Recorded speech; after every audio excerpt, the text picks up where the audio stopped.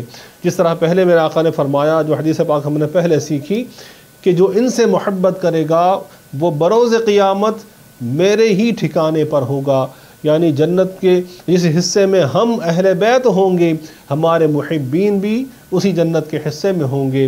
تو گویا یہاں اس کا دوسرا پہلو ہمیں دکھائی دیتا ہے، وہ کیا ہے کہ میرا آقا فرما رہے ہیں کہ جو تم سے دشمنی رکھے گا میں اس سے دشمنی رکھوں گا، اور جو تم سے دوستی رکھے گا میں اس سے دوستی رکھوں گا۔ اب تصور کر لیجئے کہ رب کریم جس سے محبت فرماتا ہے تو یہ محبت کا تقاضا ہے، یاد رکھیں۔ اللہ رب العزت اپنے پیارے محبوب سے جتنی محبت فرماتا ہے، بے شک میں اور آپ اس کا کس طرح سے اس کا گویا کہ ہم تصور بھی ذہن میں لا سکتے ہیں، کس طرح اس کو ہم کیلکولیٹ کر سکتے ہیں، کس طرح ہم اس کو میجر کر سکتے ہیں۔ ہمارے پاس نہ وہ استعداد ہے، نہ ہمارے پاس وہ صلاحیت ہے، نہ ہمارے پاس وہ ذہن، نہ وہ افکار ہیں کہ وہ اس کا احاطہ کر سکیں، لیکن جتنی بھی وہ محبت فرماتا ہے اس محبت کا تقاضا یہ ہے کہ اب جس طرح اللہ کا رسول اپنے اہل خانہ سے، اپنی اہل بیت سے محبت کا اظہار فرما رہے ہیں، اس محبت کا تقاضا یہ ہے کہ وہ محبت اپنے اس عروج پر ہے، اس درجہ پر ہے، اس مقام پر ہے کہ حضور فرما رہے ہیں کہ اے میری اہل بیت، اب اگر تم سے کوئی دشمنی کرے گا تو میں اس سے دشمنی کروں گا۔ اللہ اکبر.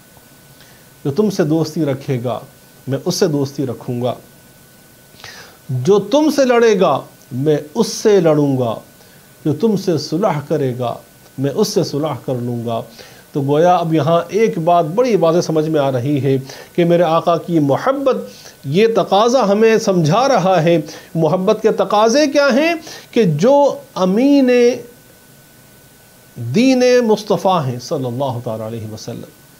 مثال کے طور پر صحابہ کرام نے بھی حضور سے دین حاصل کیا، اہل بیت کرام نے بھی حضور سے دین حاصل کیا، انہوں نے بھی امت کو دین کا پیغام پہنچایا، اہل بیت نے بھی پہنچایا. اہل بیت کے ساتھ جو چیز خاص ہے وہ کیا ہے؟ کہ وہ صرف دین ہی کے امین نہیں ہیں، وہ پیارے آقا کی نسل کے بھی امین ہیں. وہ اس خون مطہر پیارے آقا کے اس نسل مبارکہ، اس خون کے بھی امین ہیں جو آگے قیامت تک نسل چلنی ہے. جو امامین کریمین دنیا میں آنے ہیں، جنہوں نے ہدایت کا سر چشمہ بن کر امت کی ہدایت کا سامان کرنا ہے، قیامت تک تسلسل ان کو جاری رہنا ہے. تو گویا اہل بیت میں یہ خاص سا مجھے اور آپ کو سمجھنا ہوگا کہ ان سے محبت کا تقاضا یہ ہے کہ جب محبت اپنے کمال کو پہنچتی ہے، اپنے عروج پر پہنچتی ہے، تو وہ یہ دیکھ لیتی ہے کہ اب اگر زندگی میں کچھ درکار ہے، اب اگر جینے کا کوئی مقصد ہے تو وہ مقصد وہی ہے جو ان کا مقصد ہے. اللہ علی. اب اس مقصد کے سوا جینا محال ہو جاتا ہے. تو پیارے آقا کے دین کے امین ہو کر، آقا کی نسل کے امین ہو کر، خون مبارکہ کے امین ہو کر، اتنی بڑی فضیلت کو پا کر، اب ان کے لیے یہ بات سمجھنے کے لیے اور مجھے اور آپ کو سمجھنے کے لیے آسان ہو جاتی ہے کہ اے لوگو، اگر تمہارا دل ان سے خدا نخواستہ کسی وجہ سے اگر متنفر ہے، صلح جو نہیں ہے، دشمنی پر مائل ہے، حسد بغض کینہ پر مائل ہے، تو یہ حسد بغض ان کی طرف نہیں ہے، یہ میرا خون ہے. یہ وہ ہیں کہ جن کو میں نے وہ منزل، وہ سب کچھ عطا کیا ہے کہ جہاں اور کوئی پہنچنے کا تصور گمان نہیں کر سکتا. تو گویا اس مقام پر جو میرے شانوں پر بیٹھ کر سواری کرنے والے ہوں، جو میری پیٹھ پر بیٹھ کر سواری کرنے والے ہوں، جن کو میں کہوں کہ فاطمہ میرے جگر کا ٹکڑا ہے، جن کے لیے میں کہوں کہ من کنت مولا فاذا علی مولا، جب ان کی اس انداز میں پہچان چاہتا ہوں، میں ان کا اس انداز میں عرفان چاہتا ہوں، اس انداز میں جو محبت کا انداز میں نے ان سے اپنایا، میں تم سے چاہتا ہوں تم اپنے انداز میں محبت کا اظہار کرو، تو بے شک اظہار کرو گے تو میری محبت کو پالو گے، میرے قرب کو پالو گے. کیونکہ انا من الحسین و حسین منی، کہ میں حسین سے ہوں، حسین مجھ سے ہے، فاطمہ میرے جگر کا ٹکڑا ہے، علی من کنت مولا فہذا علی مولا. اور یہی فرمایا مولا کائنات کے لیے بھی کہ علی مجھ سے، میں علی سے. تو اس سے مراد کیا ہے کہ اے لوگوں جو مجھ سے محبت کی بات کرتے ہو، تو ان کے بغیر اگر ان کی محبت سے سینے خالی ہیں تو ایسی محبت مجھے محبوب نہیں. ان کے لیے اگر سینے میں بغض ہے، اگر ان کا نام لینے میں، ان کا ذکر کرنے میں، انہیں یاد کرنے میں اگر تمہیں عار محسوس ہوتا ہے تو میرا ذکر بھی پھر تمہیں فائدہ نہیں دے گا. اللہ کریم. This is how simple it is.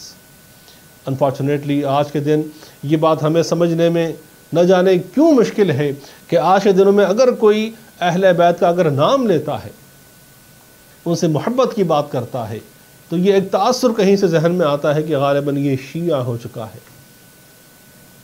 یہ سراسر ظلم ہے، ظلم ہے اور ظلم ہے. اہل تشیع ہوں یا اہل سنت ہوں، اہل بیت اطہار سے محبت میں کسی کے لیے کوئی فرق نہیں ہونا چاہیے، قطعاً نہیں ہونا چاہیے.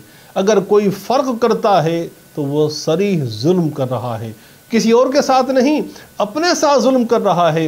ان احادیث کی روشنی میں کہ میرے آقا فرماتے ہیں کہ اگر کوئی ان سے لڑے گا میں ان سے لڑوں گا، کوئی ان سے دشمنی رکھے گا میں ان سے دشمنی رکھوں گا.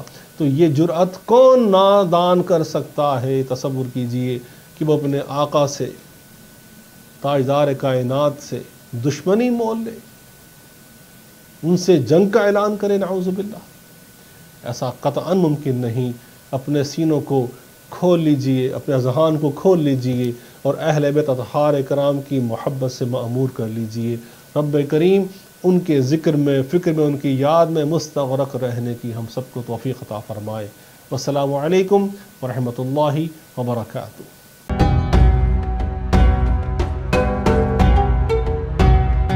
Welcome back after the break. ناظرین, آپ لوگوں نے ہمارا سیگمنٹ دیکھا قرآن اور حدیث, اور آج آپ سے بات ہو رہی ہے غصے کے موضوع کے اوپر. غصہ کو کنٹرول ہم کس طرح سے کر سکتے ہیں, وہ بنیادی کون سی اسٹریٹجیز ہیں جو ہم اپنا سکتے ہیں اس سے پہلے کہ ہم بہت زیادہ غصے میں آ جائیں. تو سب سے پہلے تو ہم اس پر دیکھتے ہیں کہ اللہ اور رسول نے غصے کی جو اسپریچول ریمیڈیز ہیں وہ ہمیں کیا بتائی ہیں.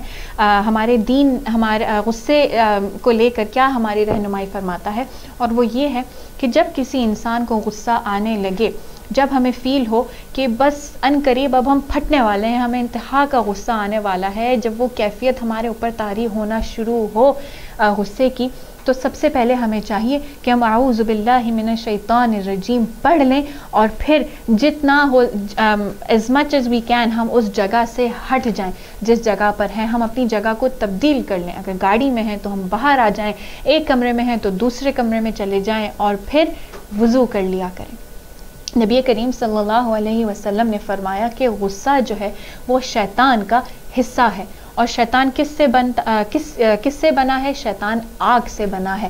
تو یہ شیطان ہی ہے جو غصے کی آگ کو ہمارے اندر بھڑکاتا ہے, اور جب ایک آگ لگتی ہے تو اس کو بجھانے کے لیے کس چیز کی ضرورت ہوتی ہے؟ یقیناً آگ کو بجھانے کے لیے پانی کی ضرورت ہوتی ہے. اسی لیے کہتے ہیں کہ جب غصہ آئے تو غصے کی آگ کو بجھانے کے لیے وضو کر لیا کریں. وضو کے پانی سے, وضو کی برکت سے غصے کی آگ ٹھنڈی ہو جایا کرے گی. تو جب ہمیں غصہ آنے لگے تو ہم اپنے ذہن کو اس طرف لے جائیں کہ یہ شیطان ہی ہے جو مجھ پر حملہ کرنے کی کوشش کر رہا ہے. شیطان جو ہے وہ میرے اندر دوزخ کی آگ بھڑکانے کی کوشش کر رہا ہے, اور اس وقت ہم اعوذ باللہ پڑھ لیں, شیطان سے پناہ مانگیں, اللہ کو یاد کریں, اور پھر شیطان کی وہ آگ جو وہ بھڑکا رہا ہے اس کو بجھانے کے لیے ہم وضو کر لیں, اور ہمیں کوشش کرنی چاہیے کہ ہم اس جگہ سے ہی ہٹ جائیں. تو یقیناً غصے کی جو کیفیت ہمارے اوپر طاری ہونا شروع ہوتی ہے وہ بہت حد تک ان چیزوں سے کنٹرول ہو جائے گی. تو یہ تین چیزیں جو بہت ہی بیسک ہیں, جو ہم سب کر سکتے ہیں, لیکن بہت زیادہ افیکٹو ہوتی ہیں ہمارے غصے کو کنٹرول کرنے میں. یہ تو تھی وہ چند بیسک چیزیں. جب ہم واپس آئیں گے اگلے سیگمنٹ کے بعد تو میں آپ سے وہ ڈسکس کروں گی کہ وہ ایک چیز جو غصے کی بنیاد بنتی ہے, کون سی وہ چیز ہے ہمارے اندر جو غصے کو ٹریگر کرتی ہے. بہت ہی انٹرسٹنگ چیز ہے, اس چیز سے آپ لوگ بھی اتفاق کریں گے. تو چلتے ہیں ہم اپنے اگلے سیگمنٹ کی جانب. ہمارے سیگمنٹ کا نام ہے قرآن اور ماڈرن سائنس, اور قرآن اور ماڈرن سائنس میں ہم سے بات کر رہے ہیں جناب ڈاکٹر فواد اقبال صاحب.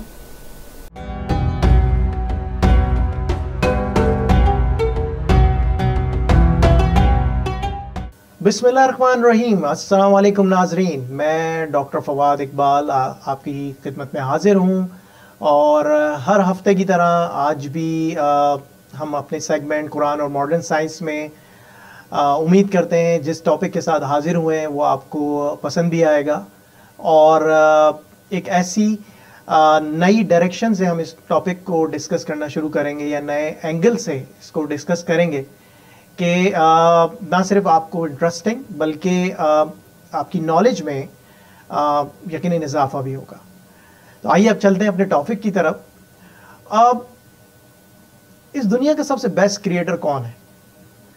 اس میں تو کوئی شک نہیں ہے نا کہ اللہ کی وہ ذات ہے. اللہ تعالیٰ وہ بیسٹ کریٹر ہیں جنہوں نے جس نے جو بھی چیز بنائی تو وہ پرفیکٹ ہے, اور بیونڈ پرفیکشن میں کہوں گا کہ اس چیز کو اس نے کریٹ کیا ہے. اسی طرح اللہ کی بہترین کریشنز میں سے انسان ایک زبردست کریشن ہے, اور میں کہوں گا کہ جتنا کمپلیکس سسٹم ایک انسان کے اندر موجود ہے, اس کی باڈی کے اندر موجود ہے, اس کے اندر سسٹمز ہیں, فنکشنز ہیں, اور اتنا ویل انٹیگریٹڈ سسٹم موجود ہے کہ بیونڈ ایکسلنس کوئی چیز اگر کریٹ کی جائے تو وہ انسان ہے. اور کس نے کریٹ کیا؟ وہ اللہ رب کریم نے کیا. اب امیزنگ بات یہ ہے کہ ہم جب بات کرتے ہیں ہیومن ڈیولپمنٹ اسٹیجز کی، یعنی کہ انسان کا وہ ڈیولپمنٹ کا عمل جو کہ اس کی برتھ سے پہلے مادر رحم میں، یعنی کہ ایک ماں کے یوٹرس میں ہو رہا ہوتا ہے، تو اس میں اسٹیپس ہیں. تو غور کیجیے گا میری بات پہ کہ میں ایمفیسس کر رہا ہوں کہ پری برتھ جو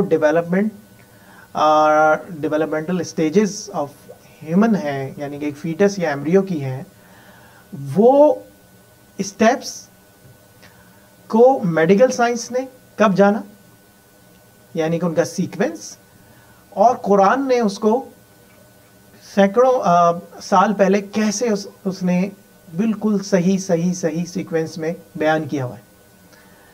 تو ان دو نقطوں کو آج ہم کنیکٹ کرنے کی کوشش کریں گے کہ بھائی اس انسان کے ارتقاء کے عمل کو، یا انسان کے جو اس کی ڈیورنگ پریگنینسی جب انسان ڈیولپ ہو رہا ہوتا ہے یا ایمبریو ڈیولپ ہو رہا ہوتا ہے، تو اس کی سٹیجز اور وہ اللہ تعالیٰ نے کب اس کو ڈیفائن کیا تھا، اور انسان اس نالج تک کب جا کے پہنچا. تو سب سے پہلے میں آپ سے شیئر کرنا چاہوں گا کہ قرآن کی وہ سورہ جو اس ٹاپک پہ روشنی ڈالتی ہے وہ ہے سورہ المومنین، جس کی آیت 13 اور 15. تو پہلے میں اس کا انگریزی میں ترجمہ پڑھتا ہوں اور پھر میں اردو میں آپ سے شیئر کروں گا. تو اس سورہ میں اللہ رب کریم فرماتے ہیں کہ verily we created man from an extract of clay. Then we placed him as a drop of sperm in a safe depository. Then we fashioned the sperm into a clot. Then we fashioned the clot into a shapeless lump. Then we fashioned bones out of this shapeless lump, and then we clothed the bones with flesh. Then we developed it into another creation. So blessed be Allah, the best of creators. سبحان اللہ. آئیے اس کا اردو ترجمہ آپ سے میں share کرتا ہوں. پھر اسے پانی کی بوند کیا ایک مضبوط ٹھہراؤ میں. پھر ہم نے اس پانی کی بوند کو خون کی پھٹک کیا، یا پھر خون کی پھٹک کو گوشت کی بوٹی، پھر گوشت کی بوٹی کو ہڈیاں، پھر ان ہڈیوں پہ گوشت پہنایا، اور پھر اسے اور صورت میں اٹھان دی. تو بڑی برکت والا ہے اللہ، سب سے بہتر بنانے والا. اور پھر اس کے بعد تم ضرور مرنے والے ہو. اب آپ یہ دیکھیں کہ 1400 سال پہلے قرآن اسٹیپ بائی اسٹیپ ایک ایمبریو، اچھا میں اس ٹاپک کو تھوڑا سا آگے لے جانے سے پہلے ایمبریولوجی کو تھوڑا سا آپ کو ڈیفائن کر دوں. ایمبریولوجی ایک بایولوجی کی ایسی برانچ ہے جس میں ہم اسٹڈی کرتے ہیں ایک ایمبریو یا فیٹس کو، جو کہ up to after the pregnancy up to 9th week ہم اس کو ایمبریو کہتے ہیں، اور اس کے بعد اس کو فیٹس کہتے ہیں ٹل برتھ. تو ایک جو بچے کی ڈیولپمنٹ ہو رہی ہے inside the uterus of a mother, تو اس کی اسٹڈی کو، یعنی کہ اس کے اسٹیپس کو ایمبریولوجی ڈیفائن کرتی ہے. آئیے ہم اپنی سورہ کے ترجمے میں واپس آتے ہیں. اللہ رب کریم اس سورہ میں آپ یہ دیکھیں کہ اسٹیپ بائی اسٹیپ بتا رہے ہیں. 4 کی اسٹیپس ہیں جو میں سمرائز کرنا چاہوں گا. پہلا اللہ رب کریم کہتے ہیں کہ جو ہے ایک کلاٹ کی فارمیشن ہو رہی ہے، پھر ایک لوتھرا جسے لمپ کہتے ہیں، پھر بونز فارمیشن ہو رہی ہے، اور پھر فلیش، یعنی کہ اس ڈھانچے پہ یا ان بونز کے اوپر ماس یا مسلس کا یا فلیش کا بن جانا. اب یہ 1 2 3 4 اسٹیپس ہمارے رب نے قرآن میں ہمیں ڈیفائن کر دیا. ٹھیک ہے، اب یہ ڈیفائن ہو چکا آج سے 1400 سال زیادہ سے پہلے. اب آپ یہ دیکھیں کہ بھائی یہ نالج تھی نا، یہ نالج موجود ہے. اب اگر خدا نخواستہ جو ڈسبلیورز ہیں، جو ایمان نہیں رکھتے ہیں اللہ پر، وہ یہ کہتے ہیں کہ یہ اسٹیپس جو ہیں یہ تو ہم نے آج ہماری سائنس کی دریافت ہے، یہ تو ہم نے ایمبریولوجی جب ایوالو ہوئی ہم نے یہ اسٹڈی کی تو ہم نے پتہ کیا ہاں بالکل ایسا ہی ہوا. لیکن کب؟ 1827 میں، یہ یعنی کہ 1827ویں صدی تک جو اس ڈیوریشن ہے، اس بیچ میں، یعنی کہ آپ دیکھیں کہ بات ہو رہی ہے قرآن کے نزول کی 6th سینچری میں، اور ہم بات اب کر رہے ہیں 18ویں سینچری کی بات کر رہے ہیں، 1827 کی بات کر رہے ہیں. اس بیچ میں، اس اتنے لمبے عرصے کے بیچ میں کوئی آئیڈیا نہیں تھا، مس پرسیپشنز تھے. ایمبریولوجی کے حوالے سے انسان کی جو ڈیولپمنٹ ہے، پری برتھ ڈیولپمنٹ ہے، میڈیکل ٹرمنالوجی میں سے پری نیٹل ڈیولپمنٹ کہتے ہیں. تو پری برتھ جو ڈیولپمنٹ ہے اس کے حوالے سے قیاس آرائیاں تھیں. کوئی کہتا تھا کہ ایک جیسے ہم اس کوئی تشبیہ دیتا تھا کہ جیسے ایک ایگ ہوتا ہے، تو ایگ کے اندر ایک جیسے لائف وہاں سے ایوالو ہوتی ہے، تو بالکل اسی طرح سے ایک سیک ہے اور ایگ میں یہ لائف وہاں پہ جو ہے انسان کی لائف بھی بالکل سملر ہے، اسی طرح سے یہی سٹیجز سے گزرتی ہوئی وہاں پہ اس کا جو ہے یہ سٹیپس اس میں موجود ہیں. مگر ایسا نہیں ہے. 1827 میں یہ پہلی دفعہ یہ ساری سٹیجز پہ جو ہے انسان نے اس کو جانا. اور آپ کو حیرت ہوگی کہ 1950s میں الٹرا ساؤنڈ کے تھرو جب یہ ٹیکنالوجی انٹروڈیوس ہوئی ہے، اور اس میں یہ جو آپ آج کل سنتے ہیں کہ الٹرا سونوگرافی ہے، الٹرا ساؤنڈز ہیں، تو 1950s میں یعنی کہ اس کے بھی اتنے عرصے بعد بالکل ایک definite step by step in تمام اسٹیجز کو اسٹڈی کیا گیا. تو کہاں 6th سینچری میں قرآن کا نزول اور یہ سارے اسٹیپس بتا دیے گئے، اور اب ہم جا کے 1950 میں 1950 میں ہم جا کے الٹراسونوگرافی کی مدد سے ان اسٹیپس کو سمجھ رہے ہیں. اور ان تمام اسٹیپس یعنی کہ انٹرا یوٹرائن ہیومن ڈیولپمنٹ کو step by step medical science نے نہ صرف ایکنالج کیا، انڈورس کیا اور کہا کہ جی جناب بالکل اتنے پیریڈ میں اتنے ویکس کے بعد ایسا ہی ہو رہا ہوتا ہے، لمپ فارمیشن، کلاٹ، اس کے بعد لمپ، اس کے بعد بونز، اس کے بعد فلیش.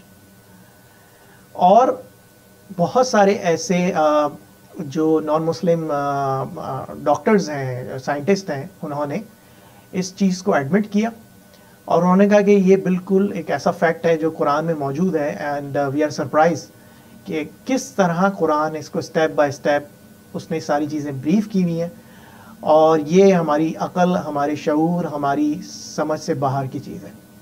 تو آپ دیکھ لیجیے جو اللہ تعالیٰ جو بیسٹ کریٹر ہے اس کو تو پتہ ہے نا کہ یہ کیا پروسیس ہے. اب آپ جانتے رہیں، آپ اس کے لیے مزید 1400 سال لیں، 1500 سال لیں، مگر اس نے تو آپ کو بتا دیا. اس نے قرآن میں آپ کو اسٹیپ بائی اسٹیپ ڈیفائن کر دیا. اور آج ہم اگر اتنے سالڈ ایویڈنسز کے ہوتے ہوئے بھی اس کی تعلیمات، اللہ کی وحدانیت، اللہ کی وجود سے انکار کریں تو اس سے بڑی بد نصیبی نہیں ہے. تو میں امید کرتا ہوں کہ آج کا یہ ٹاپک جو کہ پری نیٹل ہیومن ڈیولپمنٹ کے حوالے سے تھا، آپ کو پسند آیا ہوگا اور آپ کی نالج میں اس نے اضافہ کیا ہوگا. اور انشاءاللہ آپ مزید ریسرچ کے ذریعے اس کو پڑھیں اور آپ کو یہ ساری چیزیں قرآن میں موجود ہیں، اور یہ ساری چیزیں جتنی بھی نیٹ پہ ریسورسز ہیں، جتنی بکس ہیں، میڈیکل جرنلز ہیں، وہاں پہ موجود ہیں. اپنا بہت خیال رکھیے. انشاءاللہ ہم نیکسٹ ویک ایک نئے ٹاپک اور اسی سلسلے کو کنٹینیو کرتے ہوئے آپ کی خدمت میں حاضر ہوں گے. اللہ حامی و ناصر. خدا حافظ.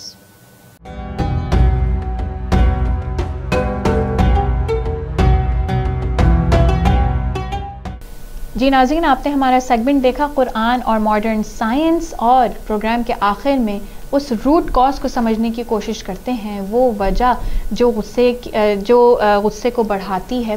ہمارے اندر جو میں ہے نا، ہمارے اندر کی جو میں ہے، جو اندر میں کا سلسلہ ہے، جب وہ بولنا شروع ہوتا ہے تو وہی غصے کی بنیاد بنتا ہے کہ میرے ساتھ اس نے ایسا کیسے کیا، مجھ سے اس نے ایسا کیسے کہا یا کچھ نہ کہا۔ تو یہ جو میں ہے، ہمیں اس میں کو کنٹرول کرنے کی بہت زیادہ ضرورت ہے، اور ہمیں اس کو کنٹرول کرنے کی کوشش کرنی چاہیے۔ اور ہمیں یہ یاد رکھنا چاہیے کہ جب ہم اللہ کے ماننے والے ہیں، جب ہم اللہ کی عبادت کرتے ہیں، تو جو میرے اندر کی میں ہے، میں ہوں کیا، میری اوقات کیا ہے، اگر کسی نے مجھ سے ایسا کہہ دیا تو کیا ہو گیا، اگر اس نے میرے ساتھ ایسا کر لیا تو کیا ہو گیا۔ میں ہو سکتا ہے کہ دوسرے والے نے، اگلے شخص نے میری بات سمجھی ہی نہ ہو۔ تو جو بینیفٹ آف ڈاؤٹ ہم بار بار اپنے آپ کو دیتے ہیں نا، اپنی چیزوں کو کور اپ کرنے کے لیے، اپنی غلطیوں کو کور اپ کرنے کے لیے، ہم اپنی غلطیوں کو جو نہیں مانتے، اپنے آپ کو تسلی دینے کے لیے ہم اپنے آپ کو بینیفٹ آف ڈاؤٹ دیتے ہیں کہ چلو کر لیا تو کیا ہو گیا۔ یہی ہمیں دوسروں کے ساتھ بھی کرنا چاہیے، کیونکہ ہمارا اس بات پر تو یقین ہے یا نہیں ہے کہ جو تکلیف آپ کو دوسرے انسان سے جو تکلیف کسی انسان نے آپ کو دی ہے، جس تکلیف سے آپ گزرے ہیں، جتنا درد، جتنی تکلیف، جتنا غم آپ کو ہوا ہے، اس سے اللہ واقف نہیں ہے۔ ایسا تو ہم نہیں سوچتے، ہمیں پتہ ہے کہ اللہ از آل نوئنگ، اللہ کو پتہ ہے ہم کس تکلیف سے گزرے ہیں۔ اور ہمارا ایمان اس بات پر بھی ہے کہ جو دوسرے نے ہمارے ساتھ کیا، جو زیادتی کی، جو غلط بیانی کی، جو بدتمیزی کی، اس کو بھی اللہ تعالیٰ اچھی طرح سے جانتا ہے۔ تو پھر اس بات کو بار بار ہم اپنے دماغ میں دہرا کر یہ بھی جو ہے ساری چیزیں ہمیں تسلی دیتی ہیں، ان ساری تمام چیزوں کو سوچ کر ہم اپنے اندر کی جو میں ہے، جو بار بار ہمارے اوپر حاوی ہو جاتی ہے اور وہ ہمارے غصے کی بنیاد بنتی ہے، اس کو ہم غصے کو بہت حد تک اس کو لے کر کنٹرول کر سکتے ہیں۔ کیونکہ یاد رکھیے ناظرین، ہم کتنی غلطیاں کرتے ہیں، ہم روزانہ کتنی اللہ کی نافرمانیاں کرتے ہیں، پھر بھی اللہ تعالیٰ ہم پر کتنا مہربان ہے، پھر بھی ہمارے سر کے اوپر چھت ہے، پھر بھی اللہ نے ہمارے گناہوں کے اوپر پردہ ڈالا ہوا ہے اس دنیا میں، پھر بھی ہم عزت کے ساتھ اس دنیا میں چلتے ہیں۔ تو اگر اللہ ہم سے روٹھ گیا، اگر اللہ کو غصہ آ گیا، تو پھر ہم کہاں جائیں گے؟ تو یہی ہمیں سوچنا چاہیے جب ہمیں کوئی تکلیف دے، جب ہم سے کوئی غلط بات کر دے، کہ چلو جانے دو، ہمیں درگزر کرنا چاہیے، ہمیں معاف کر دینا چاہیے، کیونکہ جھکنے سے، معاف کر دینے سے، درگزر کر دینے سے، برداشت کرنے سے ہم صرف دوسرے انسان کے آگے اپنے درجات کو بلند نہیں کرتے، بلکہ اللہ کے سامنے بھی ہم اپنے درجات کو بلند کرتے ہیں، کیونکہ اللہ معاف کر دینے والوں کو بہت زیادہ پسند فرماتے ہیں۔ اور ہمیں یہ بھی سوچنا چاہیے کہ آج اگر ہم اس دنیا میں لوگوں کی غلطیوں پر پردہ ڈال دیں گے، لوگوں کی غلطیوں کو معاف کر دیں گے اور ہم برداشت کریں گے، تو آخرت میں بھی اللہ ہماری اس عادت سے خوش ہو کر آخرت میں بھی ہمارے گناہوں پر ضرور پردہ رکھے گا، وہاں بھی اللہ ہماری عزت رکھے گا۔ تو یہی وہ مائنڈ سیٹ ہے جو ہمیں رکھنا چاہیے، یہی ایٹیٹیوڈ ہے جو ہمیں اپنی زندگی میں امپلیمنٹ کرنا چاہیے، یہی سوچ ہمیں اپنانی چاہیے، اور یہی اگر ہماری سوچ ہوگی تو غصے جیسی